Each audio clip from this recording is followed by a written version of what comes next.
bisanzwe. Ni ibintu bisanzwe ko amagambo ya nyuma y'umuntu yitabwaho, byagera ku rupfu ho bikaba injyana muntu. Akenshi ku munsi wo gushyingura usanga duteze amatwi cyane ijambo ry'umuntu wari uhibereye igihe nyakwigendera ashiramo umwuka. Nubwo indirimbo tugiye kuvugaho ivuga cyane ku rupfu ndetse ikabikunda kuririmbwa hashyingurwa umuntu, inanavuga cyane ku buzima bwa buri munsi.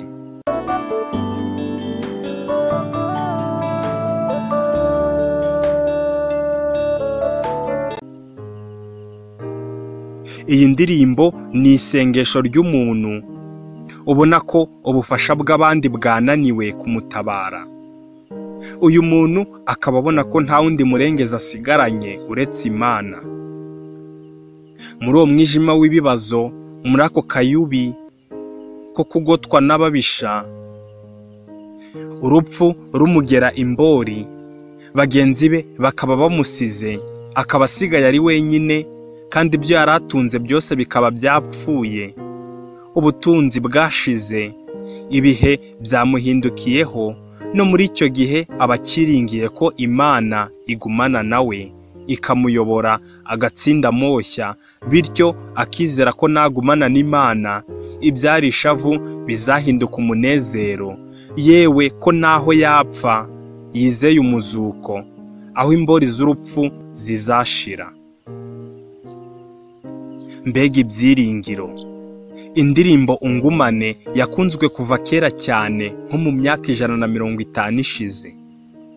Iyi ndirimbo kandi yaririmbwe mu birori byo gufungura imikono ya Olympique mu mwaka w'2012, kandi bivugwa ko yakundwaga cyane n'umwami George wa gatanu na Mahatma Gandhi.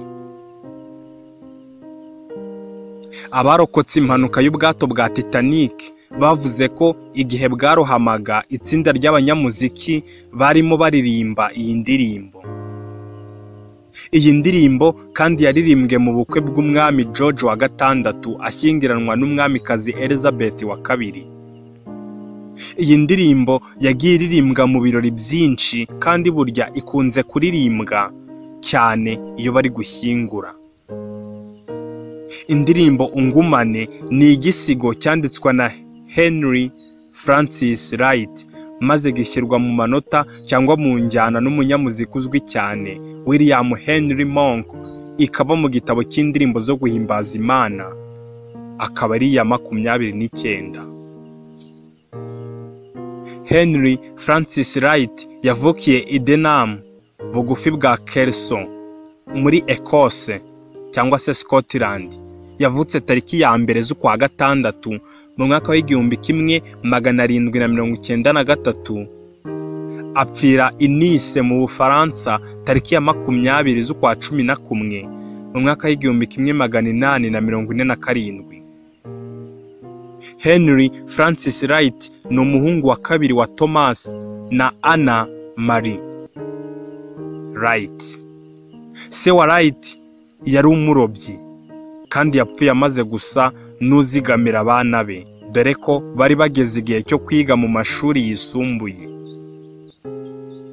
Wright yize i Portora mu ishuri rya Royal School muri Ireland, aniga muri Trinity College i Dublin muri Ireland, aho yaje kuhakura impamyabumenyi ya kaminuza mu mwaka w'1814.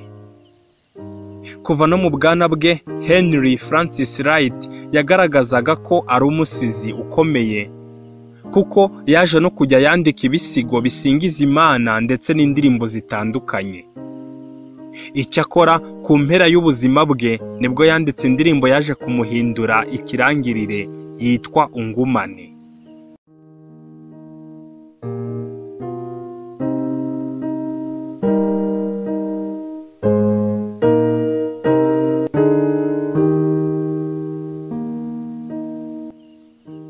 Aho i Trinity College, Wright yahawe igihembo cyitwa English Prize Poem inshuro 3 kubera ubuhanga yari afite mu guhimba ibisigo. Wright yanditse ibisigo byinshi, muri byo twavuga nka Tears of Lord's Prayer in Verse, n'ikindi cyitwa Poems Chiefly Religious, n'ikindi cyitwa The Spirit of the Psalms, n'ikindi cyitwa Poems of Henry Vaughan. Indirimbo zamwitiriwe zavuye mu gitabo cye cy'ibisigo cyitwa The Spirit of Psalms.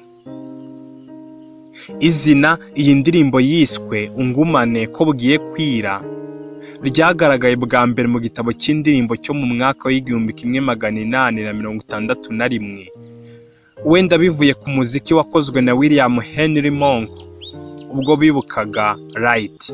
Nyuma y'ayo mashuri yaragiye kwiga ubuganga, medicine, ariko ahita ajya kuba umupasiteri mu baporo Anglican. Icyo gihe hari mu mwaka w'1817. Yakoze mu duce twa Tagmon, Marazio na Cornwall, ariko imyaka myinshi 24 yayikoze mu gace ka Lower Devonshire kuva mu mwaka w'1823.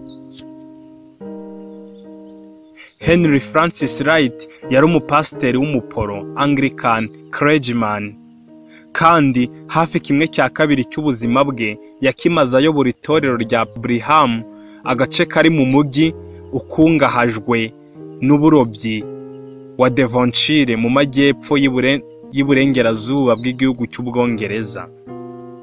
Uyu yaramye imyaka 54, kandi 24 muri yo yakoreraga iryo torero. Wright yari umugabo muremure w'umugwaneza bitangaje, kandi yahoranaga umwirongi aho agiye hose, agakunda no kuwucuranga. Uyu mugabo yabyukaga buri munsi saa 12 za mu gitondo, agafata isaha imwe cyangwa nyinshi asenga mbere yo gufata ifunguro rya mu gitondo. Mu myaka ya nyuma y'ubuzima bwe, Wright yarwaye indwara z'ubuhumekero nka asthma na bronchitis, kandi benshi bahamya ko yishwe n'igituntu kuko yahoranaga intege nke kubera iyo ndwara. Yagerageje kwivuza biranga, bituma n'akandi kazi yahabwaga mu by'ivugabutumwa akanga. Yewe byaje kugeraho binamunanira gutaha ubukwe bw'umukobwa we. Ibyumweru bike mbere y'uko apfa, yari yabwirije ikibwirizwa cye cya nyuma i Brigham. Umukobwa we Anna Marie Maxwell Hogg yasobanuye ukuntu se yahimbye indirimbo. Yatangaje ko igihe kimwe umuryango we watunguwe no kumva Wright ababwira ko yifuza kubwiriza nanone abakristo be. Bashatse kubyanga kuko nta ntege yari afite, ariko nk'uko yari asanzwe abigenza igihe yabaga ameze nabi, yarababwiye ati meze neza. Nubwo bari bafite ubwoba ko ashobora gupfira imbere y'abantu, baramuretse arabwiriza, kandi iki gihe hari ku ifunguro ryera. Ahumeka bimugoye yarababwirije asoza ikibwirizwa. Icyo gihe hari tariki ya 4 z'ukwa 9 mu mwaka w'1847. Ubwo yabwirizaga icyo kibwirizwa, hari tariki ya 4 z'ukwa 9 mu mwaka w'1847, ubwo yabwirizaga icyo kibwirizwa cyavugaga ukuntu babigishwa bari mu nzira bajya Emawusi bahuye na Yesu ntibamumenye. Aho bamumenyeye, amaze kubibwira, bageze iyo bajya ashaka kwikomereza, nuko bamwe baramubwira bati gumana natwe, abide with us. Muri iki kibwirizwa, Wright yari yasobanuye umunezero abigishwa bagize bari kumwe na Yesu.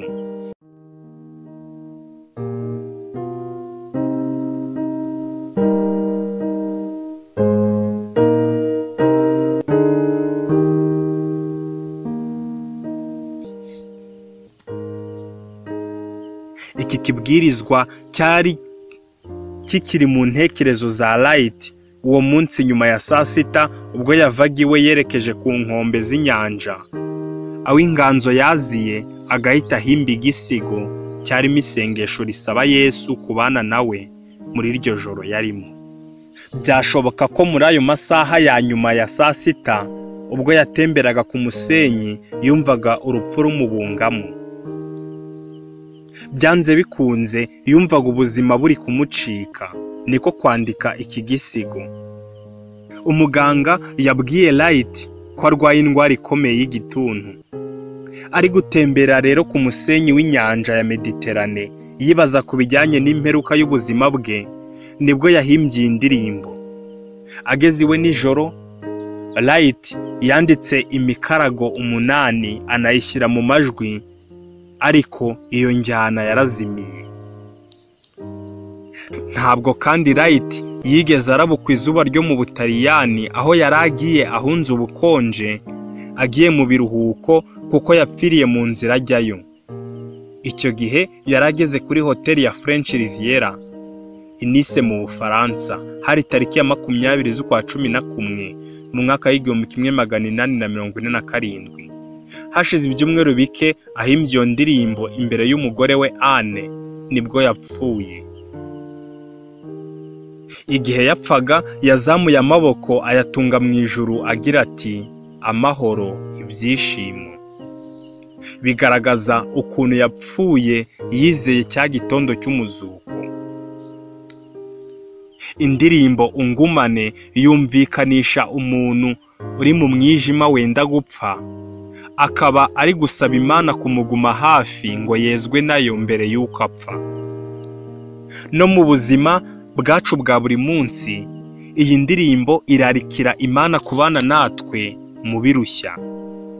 Ibi kandi ni isezerano twahawe na Yesu mu gitabo cya Yohana igice cya 14 umurongo wa 16 hagira hati, nanjye nzasaba Data nawe azabaha undi mufasha wo kubana namwe ibihe byose. Mwuka Wera rero ni isezerano kuri twe.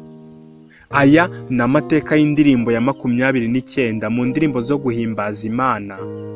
Akaba ari indirimbo ya 29 mu gitabo cy'indirimbo zo guhimbaza Imana gikoreshwa n'Abadivantisite umunsi wa 7. Ese ushaka andi mateka y'indirimbo zo guhimbaza Imana? Twandikire muri comment, bityo tuze kuyagushakira. Turagukunda cyane.